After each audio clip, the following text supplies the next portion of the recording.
குழந்தைங்களோட ஃபோட்டோ எங்கே வைக்கலாம் அப்படின்றபோது வெஸ்ட், அதான் மேற்கு சுவரில் மாட்டி வைக்கலாம்.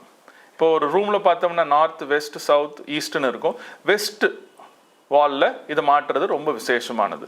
அது எப்படி மாட்டினோம்னா, உங்களுக்கு பிடிச்சவங்க குழந்தைய மடி மேலே உட்கார வச்சுட்டு இருக்க மாதிரி, அப்புறம் உங்கள் குழந்தை வந்து பெரிய மனுஷன் ஆனாலும் சரி, பெரிய பையன் ஆனாலும் சரி, அந்த மாதிரி ஃபோட்டோஸ் எல்லாம் வந்து நல்ல ஒரு ஃபோட்டோவை எடுத்து அந்த சைடில் மாட்டும் போது அந்த குழந்தையோட பருவத்தில் நீங்க பார்க்கும்போது உங்களுக்கு மனசு வந்து சந்தோஷமா இருக்கும், ஆசையா இருக்கும். ஏன்னா தன்னோட குழந்தைங்களோட வளர்ச்சி என்னன்னு உங்களுக்கு தெரிய வரும். கரெக்ட். இப்போ பொதுவா வந்து பசங்களை என்ன சொல்றாங்கன்னா, எங்க அப்பா திட்டுறாரு, எங்க அம்மா திட்டுறாங்க, என் அன்பே கொடுக்க மாட்டேன்றாங்க அப்படின்னு இன்னைக்கு சொல்லலாம்.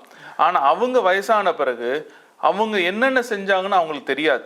அப்போ இந்த ஃபோட்டோ பார்க்கும்போது அந்த பசங்களுக்கு எங்கள் அப்பா இவ்வளோ தூரம் பண்ணியிருக்காரு, நான் வந்து இந்த மாதிரி ஒரு சைக்கிள் கேட்டேன், அந்த சைக்கிளை வந்து கஷ்டப்பட்டு வாங்கி கொடுத்தது தெரியல, ஆனால் அதை ஃபோட்டோ எடுத்து வச்சிருக்காருன்னும் போது அந்த நினைவுகள் அவனுக்கு மாற்றத்தை கொடுக்கும். அப்போ அதனால என்ன ஆகுன்னா, இந்த காலகட்டத்தில் பசங்க தன் பெற்றோர்களை ஓல்டு ஹோம் ஏஜுக்கோ இல்லை வேற எங்கேயோ அனுப்புறதுக்கு மாட்டாங்க.